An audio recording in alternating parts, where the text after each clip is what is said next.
السلام علیکم ورحمۃ اللہ وبرکاتہ نحمده ونصلی علی رسولہ الکریم رب اشرح لی صدری ویسر لی امری واحلل عقدۃ من لسانی یفقهوا قولی اللہم انفعنا بما علمتنا وعلمنا ما ينفعنا وزدنا علما سبحانک لا علم لنا الا ما علمتنا انک انت العلیم الحکیم اللهم طهر قلوبنا من النفاق وأعمالنا من الرياء وألسنتنا من الكذب فإنك تعلم خائنة الأعين وما تخفي الصدور آمین یا رب العالمین۔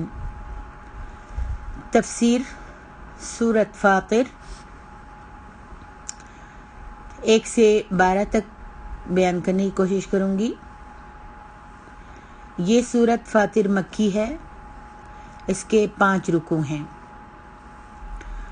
اعوذ باللہ من الشیطان الرجیم، بسم اللہ الرحمن الرحیم، الحمد للہ فاطر السماوات والارض جاعل الملائکة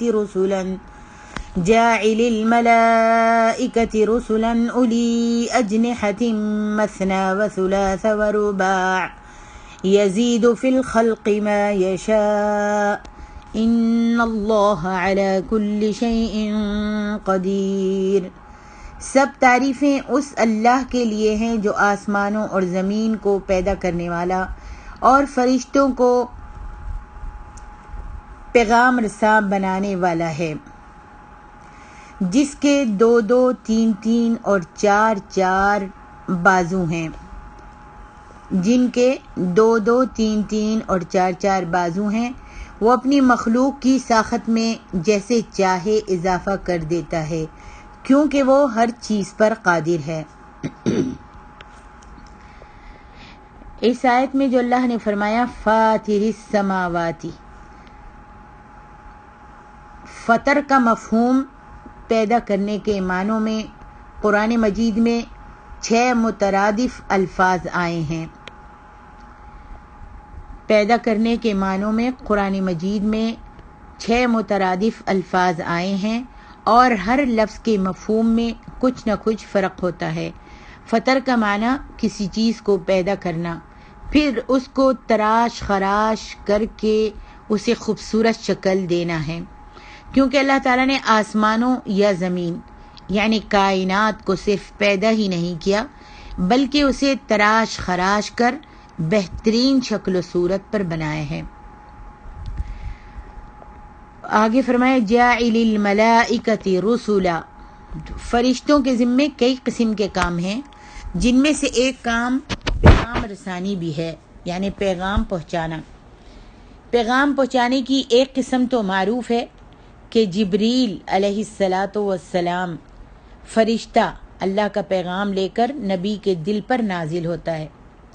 باقی صورتیں یہ ہیں کہ جو فرشتے تدبیر امور کائنات پر مامور ہیں، ان کے ہاں بھی بعض فرشتے اللہ کا حکم لے کر پہنچتے ہیں اور پیغام رسانی کا فریضہ ادا کرتے ہیں۔ آگے فرمایا اولی اجنحۃ مثنی وثلاث ورباع، فرشتوں کے پر کیسے ہوتے ہیں یہ تو اللہ ہی بہتر جانتا ہے، ہمارے ذہن میں تو پرندوں کے پر ہی آ سکتے ہیں جو فضا میں اڑنے کے لیے اللہ تعالیٰ نے پرندوں کو عطا کی ہیں۔ اس سے یہ بات بھی سمجھ میں آتی ہے، جس فرشتے کو جتنی زیادہ سرعت رفتار سے اپنی ڈیوٹی پر پہنچنا ہوتا ہے، اسی قدر اسے زیادہ پر عطا کیے جاتے ہیں۔ کم سے کم 2 پر ہوتے ہیں، پھر کسی فرشتے کے 3 پر بھی ہوتے ہیں اور کسی کے 4 بھی۔ اس آیت سے اس حقیقت کا بھی پتہ چلتا ہے کہ فرشتے دراصل اللہ تعالیٰ کے خادم اور فرما بردار بندے ہیں۔ وہ وہی کام کرتے ہیں جس کا اللہ ان کو حکم دیتا ہے، اور اتنا ہی کرتے ہیں جتنا انہیں حکم ہوتا ہے۔ وہ اپنے ارادہ و اختیار سے نہ اللہ کے حکم میں کم و پیشی کر سکتے ہیں اور نہ ہی اس سے آگے بڑھ سکتے ہیں۔ گویا اس آیت سے تمام مشرکوں کے اس نظریے کی تردید ہو گئی جو انہیں ایک با اختیار بلکہ اللہ کے اختیار و تصرف میں شریک سمجھ کر ان کی پرستش کرتے ہیں۔ آگے فرمایا وَثُلَاثَ وَرُبَاعَ مَثْنَى وَثُلَاثَ وَرُبَاعَ يَزِيدُ فِي الْخَلْقِ مَا يَشَاءُ إِنَّ اللَّهَ عَلَى كُلِّ شَيْءٍ قَدِيرٌ۔ ربط مضمون کے لحاظ سے اس جملے کا معنی یہ ہوگا کہ بعض فرشتوں کے پر 4 سے زیادہ بھی ہو سکتے ہیں، جیسا کہ حضرت عبداللہ ابن مسعود رضی اللہ عنہ فرماتے ہیں کہ رسول اللہ صلی اللہ علیہ وسلم نے فرمایا کہ میں نے ایک دفعہ جبریل کو اس کی اصل حالت میں دیکھا، اس کے 600 پر تھے اور مشرق و مغرب کی پوری فضا اس سے بھری ہوئی دکھائی دیتی تھی۔ سبحان اللہ، بخاری کتاب التفسیر۔ اگر اس جملے کو عام سمجھا جائے تو یہ بہت وسیع معنوں میں استعمال ہوگا۔ مثلا وہ انسان کی نسل جتنی چاہے بڑھاتا رہتا ہے، حیوانات اور نباتات کی نئی سے نئی انواع وجود میں لاتا رہتا ہے، نئے سے نئے سیارے کائنات میں پیدا کرتا رہتا ہے اور کائنات کو ہر آن وسیع کر رہا ہے۔ اللہ اکبر۔ آگے ارشاد ربانی ہے ما یفتح اللہ للناس من رحمت فلا ممسک لها وما یمسک فلا مرسل له من بعده وهو العزیز الحکیم۔ اللہ اگر لوگوں کے لیے اپنی رحمت کا دروازہ کھول دے تو اسے کوئی بھی بند کرنے والا نہیں، اور جسے وہ بند کر دے تو اس کے بعد اسے کوئی کھولنے والا نہیں، اس لیے کہ وہ سب پر غالب اور حکمت والا ہے۔ رحمت کی مادی شکل بارش اور روحانی شکل وحی الہی ہے، باقی ہر طرح کی رحمتیں ان کے بعد ہیں، اور یہ دونوں باتیں خالصتاً اللہ تعالیٰ کے اختیار میں ہیں، جن میں مشرکوں کے معبودوں کا ذرہ بھر بھی دخل نہیں۔ وہ چاہیں بھی کہ وحی الہی کو روک دیں تو کبھی نہیں کر سکتے، اور نہ ہی وہ یہ کر سکتے ہیں کہ اگر اللہ تعالیٰ قریش پر قحط مسلط کر دے تو وہ بارش برسا کر اپنے عبادت گزاروں کی تکلیف کو دور کر دیں، اور جو کچھ خود چاہتا ہے اپنی حکمت بالغہ کے مطابق اللہ رب العالمین کرتا ہے، اور جو کچھ کرنا چاہتا ہے وہ کر گزرتا ہے، اسے کوئی بھی روک نہیں سکتا، کیونکہ وہ العزیز الحکیم، وہ سب پر غالب ہے۔ آگے ارشاد ربانی ہے یا ایھا الناس اذکروا نعمت اللہ علیکم هل من خالق غیر اللہ یرزقکم من السماء والارض لا الہ الا هو فأنا تؤفکون۔ لوگوں، اپنے آپ پر اللہ کے احسان کو یاد کرو، کیا اللہ کے سوا کوئی خالق ہے جو تمہیں آسمانوں اور زمین سے رزق دے؟ یاد رکھو اس کے سوا کوئی الہ نہیں، پھر تم کہاں سے دھوکہ کھا جاتے ہو۔ آسمانوں سے جو بارش نازل ہوتی ہے وہ زمین میں جذب ہو کر سب جانوروں کی روزی اور ان کی زندگی کی بقا کا ذریعہ بنتی ہے۔ اب اگر اس بارش برسنے کے نظام پر غور کیا جائے تو معلوم ہوتا ہے کہ بہت سے عوامل و عناصر ہیں جنہیں اللہ تعالیٰ نے اس خدمت پر مامور کر رکھا ہے، تب جا کر بارش برستی ہے، اور یہ سب عناصر و عوامل خالصتاً اللہ کے قبضہ قدرت میں ہیں، اور ان میں مشرکوں کے معبودوں کا کوئی عمل دخل نہیں، جس سے واضح طور پر معلوم ہو جاتا ہے کہ اللہ کے سوا کوئی بھی ہستی عبادت کا استحقاق نہیں رکھتی، عبادت کے لائق نہیں۔ پھر یہ کس قدر ناقدر شناسی اور نمک حرامی کی بات ہے کہ روزی تو اللہ کی دی ہوئی کھائیں اور عبادت اللہ کے سوا دوسروں کی کریں، یا دوسروں کو بھی اس عبادت میں شریک بنا لیں۔ لہذا اے مشرکین مکہ، کچھ بتاؤ تو صحیح کہ تمہاری عقلوں کو یہ پھیر کہاں سے لگ گیا ہے۔ فرمایا وَإِن يُكَذِّبُوكَ فَقَدْ كُذِّبَتْ رُسُلٌ مِّن قَبْلِكَ وَإِلَى اللَّهِ تُرْجَعُ الْأُمُورُ۔ اے نبی، اگر ان لوگوں نے آپ کو جھٹلایا ہے تو آپ سے پہلے بھی رسولوں کو جھٹلایا جا چکا ہے، اور سب کام لوٹائے تو اللہ ہی کی طرف جائیں گے، سب کام اللہ ہی کی طرف لوٹ کر جائیں گے۔ یہ مضمون قرآن میں متعدد بار آیا ہے، کئی مرتبہ آیا ہے، بلکہ اگر یوں کہا جائے کہ اکثر مکی صورتوں میں آیا ہے تو غلط نہیں ہوگا۔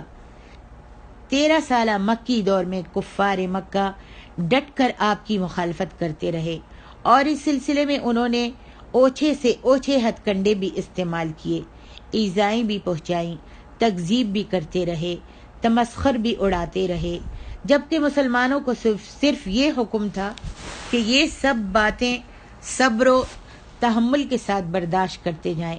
البتہ اللہ تعالیٰ کی طرف سے بار بار پیغمبر اسلام اور مسلمانوں کی تسلی اور تشفی کے لیے ایسے جملے نازل اللہ رب العالمین کرتا رہا کہ گھبرانے کی کوئی بات نہیں۔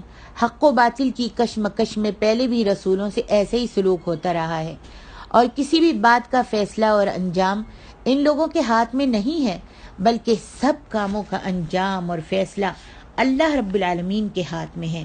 لہذا اطمینان رکھیے اور اللہ رب العالمین کے اوپر توکل کیجیے۔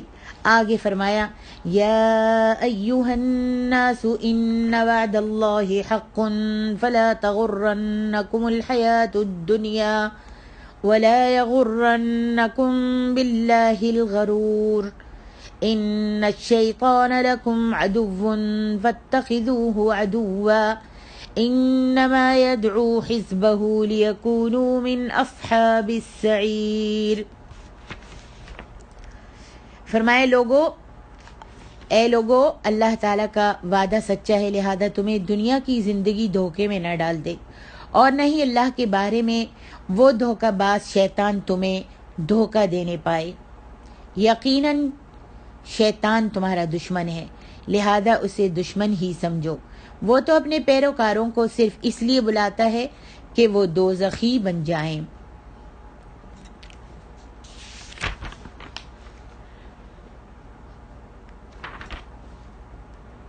دنیا کے مال و دولت اور اس کے عیش و آرام، اس کی دلکشیوں اور دل فریبیوں میں غرق ہو کر اپنے انجام کو بھول نہ جانا۔ اس آیت میں اللہ تعالیٰ نصیحت کر رہا ہے، دنیا کے مال و دولت، اس کے عیش و آرام، اس کی دل فریبیوں میں مستغرق ہو کر، غرق ہو کر اپنے انجام کو بھول نہ جانا۔ اللہ کے پاس ہر نعمت سے متعلق باس پرس ہونے والی ہے کہ اس کا شکریہ ادا کیا تھا یا ناشکری کی تھی۔ نیز اس دنیا میں کوئی بھی چیز بیکار پیدا نہیں کی گئی، ہر عمل اپنا ایک نتیجہ رکھتا ہے، اور اس کے محاسبے سے تم بچ نہیں سکتے۔ لہذا اس دھوکے میں نہ رہنا کہ زندگی بس یہی دنیا کی زندگی ہے۔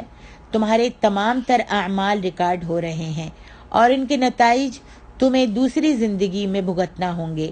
اللہ کا یہ وعدہ ہے، اور یہی اس کا قانون مکافات ہے جس کا خلاف کبھی نہیں ہو سکتا۔ فرمایا، ان الشیطان لکم عدو فاتخذوه عدوا انما يدعو حزبه ليكونوا من اصحاب السعیر۔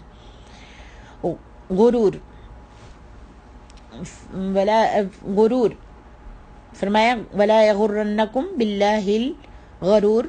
غرور بمانے بہت بڑا دھوکے باز، اور یہ شیطان ہے۔ فرمایا غرور یعنی بہت بڑا دھوکے باز، اور یہ شیطان ہے جو اللہ ہی کے بارے میں انسان کو دھوکے میں ڈالے رکھتا ہے۔ سب سے پہلے تو وہ اللہ کی ہستی کے بارے میں لوگوں کو دھوکہ دیتا ہے، اور وہ اس کے دھوکے میں آ کر اللہ کی ہستی کے ہی منکر بن جاتے ہیں۔ اور جو لوگ شیطان کے اس فریب سے بچ نکلتے ہیں تو وہ اللہ کی صفات میں بہت سی دوسری ہستیوں کو شریک بنانے کی راہیں سجاتا ہے، اور ہر دور میں نئی نئی راہیں سجاتا ہے۔ کچھ لوگ مظاہر کائنات کے پجاری ہیں، کچھ فرشتوں کے، کچھ جنوں کے، کچھ اولیاء اللہ اور ان کی قبروں سے امیدیں لگائے بیٹھے ہیں۔ ہر دور میں شیطان انہیں شرک کے جواز پر نئی سے نئی دلیلیں سمجھاتا رہتا ہے، سجاتا رہتا ہے۔ پھر جو لوگ اس فریب سے بھی بچ نکلتے ہیں، انہیں یہ پٹی پڑھاتا رہتا ہے کہ اگر تم سے یہ گناہ سرزد ہو بھی گیا تو اللہ بڑا غفور الرحیم ہے، یہ ابھی بہت زندگی پڑی ہے، بعد میں توبہ تائب کر لیں گے، توبہ کر لینا۔ اس طرح شیطان لوگوں کو اللہ اور اس کے عذاب سے نڈر اور گناہوں پر جری بنا دیتا ہے۔ آگے اللہ تعالیٰ نے ارشاد فرمایا الذین کفروا لهم عذاب شدید والذین آمنوا وعملوا الصالحات لهم مغفرۃ واجر کبیر۔ جو لوگ کافر ہوئے انہیں سخت عذاب ہوگا، اور جو لوگ ایمان لائے اور نیک عمل کیے ان کے لیے بخشش اور بہت بڑا اجر ہے۔ لہٰذا اے لوگو تم شیطان کے فریب میں مت آنا۔ اللہ تعالیٰ فرماتا ہے کہ اے لوگو تم شیطان کے فریب میں نہ آنا، اس کی ایک بھی بات مت ماننا، وہ پہلے دن سے ہی تمہارا دشمن ہے، لہذا تم اسے دشمن ہی سمجھو گے تو اسی میں تمہاری عافیت ہے، وہ کبھی تمہارا دوست نہیں بن سکتا۔ وہ شرکیہ عقائد و بدعات خواہ کس خوبصورت انداز میں پیش کرے اور تم اسے کار ثواب اور اس میں فلاح دارین ہی سمجھنے لگو، حقیقت میں وہ تمہارے ساتھ دشمنی کر رہا ہوتا ہے۔ اس کا تو اولین سب سے پہلے سے مقصد یہی ہے کہ وہ اکیلا دوزخ میں نہ جائے، بلکہ جنوں اور انسانوں کی ایک کثیر تعداد کو اپنا ساتھی بنا کر اپنے ساتھ دوزخ میں لے جائے۔ یہاں پہ اللہ تعالیٰ نے ارشاد فرمایا والذین آمنوا وعملوا الصالحات لهم مغفرۃ واجر کبیر۔ جو لوگ ایمان لائے، نیک عمل کیے، ان کے لیے بخشش اور بہت بڑا اجر ہے۔ یعنی ایماندار نیک اعمال کرنے والوں کے گناہ تو اللہ تعالیٰ سارے کے سارے معاف کر دے گا، رہے نیک اعمال تو ان کا بدلہ بھی اعمال کے مطابق نہیں بلکہ ان سے بہت زیادہ ان کو دیا جائے گا، بڑھا چڑھا کر دیا جائے گا۔ آگے ارشاد ربانی ہے افمن زین له سوء عمله فرآه حسنا فإن الله يضل من يشاء ويهدي من يشاء فلا تذهب نفسك عليهم حسرات ان اللہ علیم بما یصنعون۔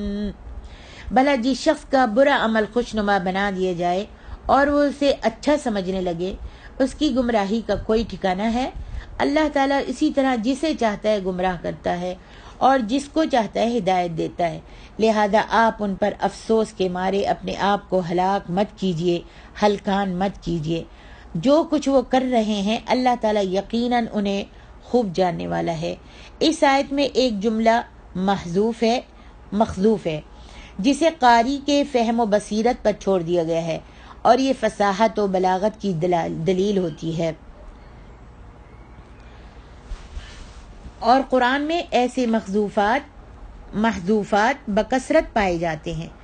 یہاں سوال یہ کیا گیا ہے کہ بھلا ایسا شخص جس کے ذہن میں اتنا بگاڑ پیدا ہو چکا ہو کہ اس کے نزدیک نیکی اور بدی کی تمیز ہی ختم ہو جائے اور اسے اپنی بد اعمالیاں اچھی اور بھلی نظر آنے لگیں، اس سوالیہ جملے کا اگلا حصہ چھوڑ دیا گیا ہے، جو ایک تو یہ ہو سکتا ہے کہ اس کی گمراہی کا کوئی ٹھکانہ ہے جیسا کہ ترجمے سے واضح ہوتا ہے، اور دوسرا یہ بھی ہو سکتا ہے کہ کیا ایسے بگڑے ہوئے ذہن والا آدمی اس آدمی کی طرح ہو سکتا ہے جس کا ذہن بالکل درست ہو، جو برے کام کو برا ہی سمجھتا ہو اور اچھا صرف اسے سمجھتا ہو جو فی الواقع اچھا ہو؟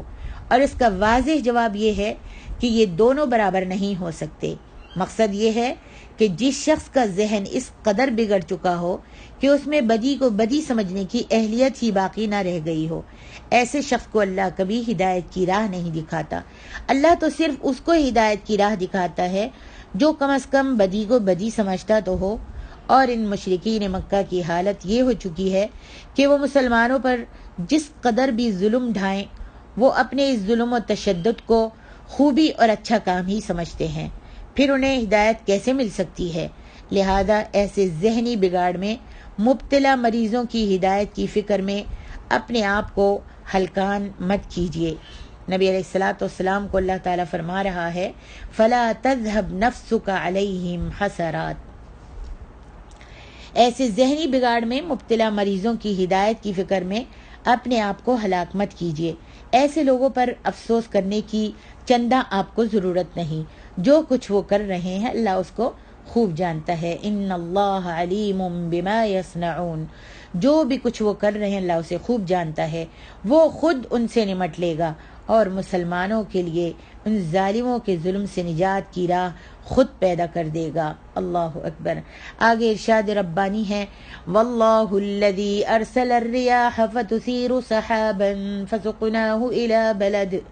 فسقناه إلى بلد ميت فأحيينا به الأرض بعد موتها كذلك النشور۔ اللہ ہی تو ہے جو ہوائیں بھیجتا ہے تو وہ بادل اٹھا لاتی ہیں، پھر ہم اس بادل کو کسی مردہ بستی کی طرف چلا کر لے جاتے ہیں اور اس زمین کے مردہ ہونے کے بعد اسے زندہ کر دیتے ہیں۔ انسانوں کا جی اٹھنا بھی اسی طرح ہوگا۔ یہ ایک عام انسانی مشاہدہ سے معاد پر دلیل ہے۔ انسانی مشاہدہ یہ ہے کہ بارش ہوتی ہے تو خشک، بنجر اور مردہ زمین یکدم زندہ ہو کر نباتات سے لہلہا اٹھتی ہے، پھر اس سے صرف نباتات ہی پیدا نہیں ہوتے، ہزاروں جانور، مینڈک، حشرات الارض اور جھینگر وغیرہ بھی پیدا ہو کر اپنی اپنی بولیاں بولنے لگتے ہیں۔ یہ آخر کہاں سے پیدا ہو گئے؟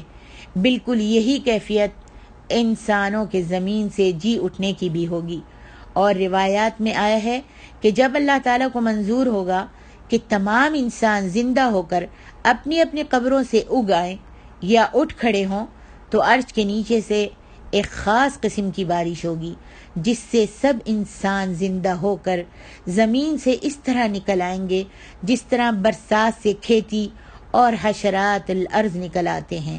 ان میں فرق صرف یہ ہے کہ جو چیز انسان کے مشاہدے میں آ چکی ہے اسے من وعن تسلیم تو کر لیتا ہے، لیکن اس میں غور کرنے کی زحمت گوارا نہیں کرتا، اور جو چیز اس کے مثل ہے مگر ابھی اس کے مشاہدے میں نہیں آئی اس سے یہ انکار کر دیتا ہے۔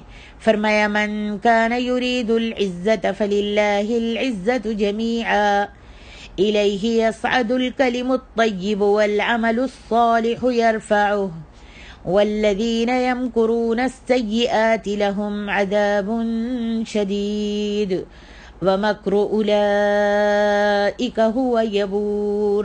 جو شخص عزت چاہتا ہے تو عزت تو تمام کی تمام اللہ ہی کے لیے ہے، پاکیزہ کلمات اسی کی طرف چڑھتے ہیں اور صالح اعمال انہیں اوپر اٹھاتا ہے، اور جو لوگ بری چالیں چلتے ہیں تو ایسے لوگوں کے لیے سخت عذاب ہے اور ان کی چال ہی برباد ہونے والی ہے۔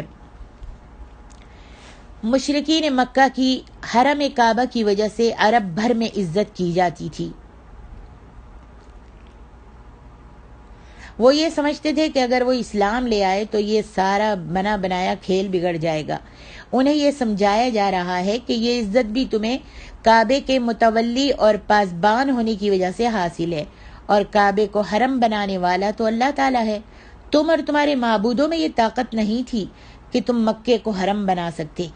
اب اگر تم کعبے کے مالک ہی کی مخالفت پر کمر بستہ ہو گئے ہو تو سوچ لو تمہاری یہ عزت کیسے برقرار رہ سکتی ہے۔ عزت تو صرف اسے ملے گی جو اللہ تعالیٰ کا فرما بردار ہو، کیونکہ تمام تر عزت کا سرچشمہ تو اللہ تعالیٰ کی ذات ہے۔ تم لوگ اس کے دشمن بن کر کبھی بھی عزت نہیں پا سکو گے۔ فرمایا الیہ یصعد الکلم الطیب والعمل الصالح یرفعہ۔ پاکیزہ کلمات اور پاکیزہ اعمال دونوں لازم و ملزوم ہیں اور دونوں ایک دوسرے کے مؤید اور مددگار ہیں۔ پاکیزہ کلمات یا اقوال اللہ کی طرف اس وقت چڑھتے ہیں جبکہ ان کی تائید اعمال صالحہ سے بھی ہو رہی ہو۔ اگر عمل پاکیزہ اقوال کے خلاف ہو تو یہ پاکیزہ اقوال بھی نہ اوپر چڑھ سکتے ہیں نہ اللہ کے ہاں مقبول ہو سکتے ہیں۔ اسی طرح اعمال صالحہ بھی اسی صورت میں اللہ تعالیٰ کی طرف چڑھتے ہیں جبکہ ان کی بنیاد پاکیزہ اقوال یا درست عقیدے پر ہو۔ اگر عقیدہ درست نہیں ہوگا تو ایسے اعمال بھی نہ اوپر چڑھیں گے اور نہ ہی مقبولیت کا درجہ حاصل کر سکتے ہیں۔ پاکیزہ کلمات میں سب سے پہلے نمبر پر تو کلمہ طیبہ ہے، جس میں شرک کا پورا رد موجود ہے اور توحید خالص کا اقرار ہے۔ پھر اللہ کا ذکر دعا، قرآن کی تلاوت وغیرہ آخرت وغیرہ سے متعلق ٹھوس حقائق پر مبنی ہے۔ یہ کلمات اللہ کی طرف بلند ضرور ہوتے ہیں، مگر اس شرط پر کہ انہی اعمال صالحہ یا ان اقوال پاکیزہ کے مطابق افعال کی تائید بھی حاصل ہو، کہ انہیں اعمال صالحہ یا ان اقوال کے مطابق افعال کی تائید بھی حاصل ہو۔ یہی صورت اعمال صالحہ کی ہے۔ ان کی مقبولیت کی شرط یہ ہے کہ ان کی بنیاد اقوال پاکیزہ پر اٹھی ہو۔ آگے فرمایا والذین یمکرون السیئات لہم عذاب شدید، اور جو لوگ بری چالیں چلتے ہیں تو ایسے لوگوں کے لیے سخت عذاب ہے۔ بری چالوں سے مراد کفار کی ہر وہ تدبیر ہے جس سے اسلام کی راہ روکی جا سکتی ہو، جس سے اسلام کی راہ روکی جا سکتی ہو۔ اور کفار مکہ کی تو ساری زندگی ہی بری چالوں میں گزری تھی۔ جس وقت مکہ فتح ہو گیا اور کفر کی کمر ہی ٹوٹ گئی، ویسے تو کفار مکہ یہاں تک کہ مکہ فتح ہو گیا اور کفر کی کمر ہی ٹوٹ گئی، ویسے تو کفار مکہ پیغمبر اسلام کی زندگی کا خاتمہ کرنے کی بھی کئی کوششیں کر چکے تھے، تاہم ان سب سے زیادہ خطرناک چال وہ تھی جو دار الندوہ میں ابو جہل نے پیش کی تھی، اور جس پر شیطان بھی خوش ہو گیا تھا کہ واقعی یہ چال بڑے بلند درجے کی چال ہے۔ اور یہی تدبیر ان کافروں کی ہلاکت کا باعث یوں بنی کہ ان کی اس سازش کے فوراً بعد اللہ تعالیٰ نے اپنے پیغمبر کو صحیح و سالم نکال کر مدینے میں آباد کیا۔ کفار نے بدلہ لینے کی ٹھانی تو جنگ بدر کے مقام پر اللہ تعالیٰ نے انہیں شک سے دوچار کر دیا۔ ان کے 70 بڑے بڑے سرغنے، بڑے بڑے سردار قتل ہو گئے، جنہیں نہایت ذلت کے ساتھ قلیب بدر میں پھینک دیا گیا، اور اتنے ہی آدمی قید ہو گئے تو ان سب کے کس بل جو تھے وہ نکل گئے۔ آگے ارشاد ربانی ہے واللہ خلقکم من تراب ثم من نطفة ثم جعلکم ازواجا وما تحمل من انثى ولا تضع الا بعلمه وما يعمر من معمر ولا ينقص من عمره الا في كتاب ان ذلك على اللہ یسیر۔ اللہ نے تمہیں مٹی سے پھر نطفے سے پیدا کیا ہے، پھر تمہیں جوڑے جوڑے بنایا۔ جو بھی مادہ حاملہ ہوتی یا بچہ جنتی ہے تو اللہ کو اس کا علم ہوتا ہے، اور کوئی بڑی عمر والا جو عمر دیے جائے یا اس کی عمر کم کی جائے تو یہ سب کچھ کتاب میں درج ہے۔ اللہ کے لیے یہ بہت ہی زیادہ آسان ہے۔ اللہ تبارک و تعالیٰ نے مٹی کے چند اجزاء سے آدم کا پتلا بنایا، پھر اس میں اپنے پاس سے روح پھونکی تو یہی مٹی کے اجزاء گوشت، پوست، ہڈیوں اور عضلات میں تبدیل ہو گئے۔ پھر صرف اتنا ہی نہیں ہوا بلکہ اس میں اللہ کی اپنی کئی صفات بھی منعکس ہو گئیں۔ وہ بولنے لگا، دیکھنے اور سننے لگا، سمجھنے لگا، اس میں عقل پیدا ہو گئی، فہم و تدبر پیدا ہو گیا، اور استنباط کا ملکہ پیدا ہو گیا۔ پھر آگے جو ان کی نسل چلی تو اس کے نطفے سے چلی۔ یہ نطفہ کیا تھا؟ مٹی کے بے جان عناصر سے ہی حاصل شدہ چیز تھی، اور اس حقیر سے قطرے میں اس انسان کے کثیر خواص منتقل ہو گئے جس کا یہ نطفہ تھا۔ پھر اسی نطفے سے اللہ تعالیٰ نے جنس انسان کو مرد اور عورت کی 2 نوعوں میں 2 شکلوں میں تبدیل کر دیا۔ غرض یہ کہ اللہ کے عجائبات کا کہاں تک ذکر کیا جائے۔ مزید حیران کن بات یہ ہے کہ رحم مادر میں اللہ تعالیٰ ہر پیدا ہونے والے بچے کی طرف انفرادی توجہ مبذول فرماتے ہیں۔ اللہ ہی بہتر جانتا ہے کہ رحم مادر میں کیا کیا تغیرات واقع ہوتے ہیں جن کا اس کی ماں کو بھی علم نہیں ہوتا، جس کے پیٹ میں یہ جنین ہوتا ہے۔ پھر اس دوران ہر نو مولود کی عمر بھی طے کر دی جاتی ہے کہ وہ کس عمر میں مرے گا، اسے رزق کتنا ملے گا، اور اس کا انجام کیسا ہوگا۔ گویا یہ آیت اللہ تعالیٰ کی خالقیت، اس کی لامحدود اور ہر چیز پر مکمل تصرف پر روشنی ڈالتی ہے۔